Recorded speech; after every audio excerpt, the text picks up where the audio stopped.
to the French city of Carcassonne. Do you want to go through the setup of the game? Are you playing with a brand new copy of Carcassonne? Take all the components out of the box. Carefully pop out the tiles and discard the frames. Look at the back of the tiles.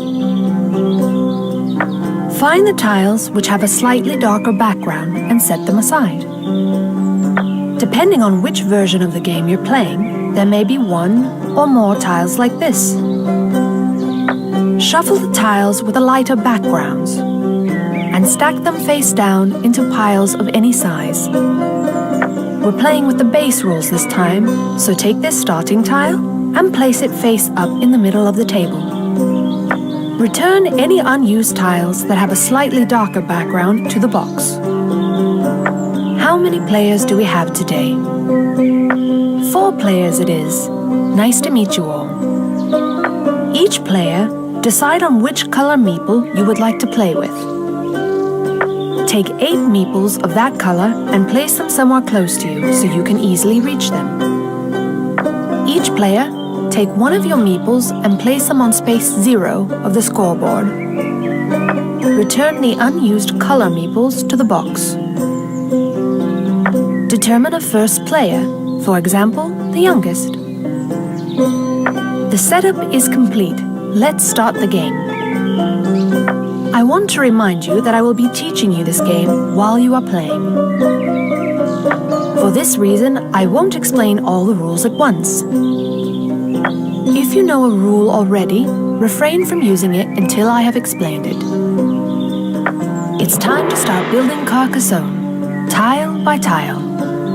Players take turns one by one, in clockwise order. Every turn has 3 phases.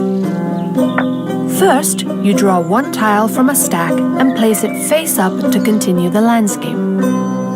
Then you may place a meeple on that tile to work for you. Finally, check if any feature is completed. Meeples on completed features earn you points. At the end of the game, the player with the most points wins. Time for the first phase, placing a land tile. First player, draw one tile from any stack.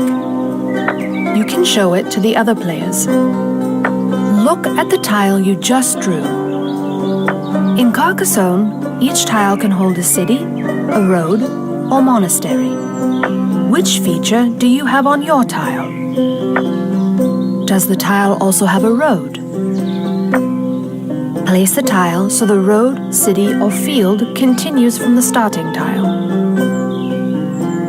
You cannot place the tile in a way that does not continue the landscape. At least one edge of the tile you place must touch at least one edge of a tile in play.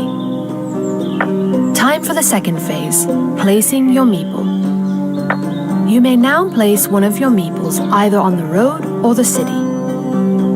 Placed on the city, your meeple works for you as a knight. Placed on the road, your meeple works for you as a highwayman. It's time for the last phase of your turn, scoring completed features. Meeples earn you points when features are completed.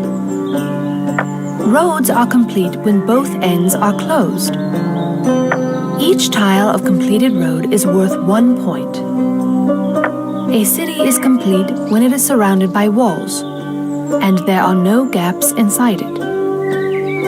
Cities can grow to be huge, or be as tiny as 2 tiles. Each tile in a completed city is worth 2 points. In addition, each coat of arms is worth 2 points.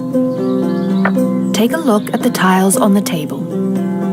Since this is your first turn, you may have already completed a city. Have you completed a city? Player 2, it's your turn now.